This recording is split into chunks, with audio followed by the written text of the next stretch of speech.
রাসূল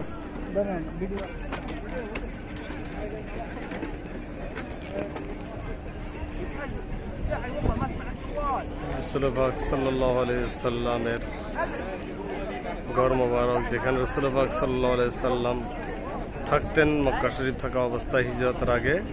যেখানে রাসূল পাক সাল্লাল্লাহু আলাইহি সাল্লাম যে ঘরের মধ্যে থাকতেন সেটি এই ঘর। এটাই রাসূল পাক সাল্লাল্লাহু আলাইহি সাল্লামের ঘর মোবারক।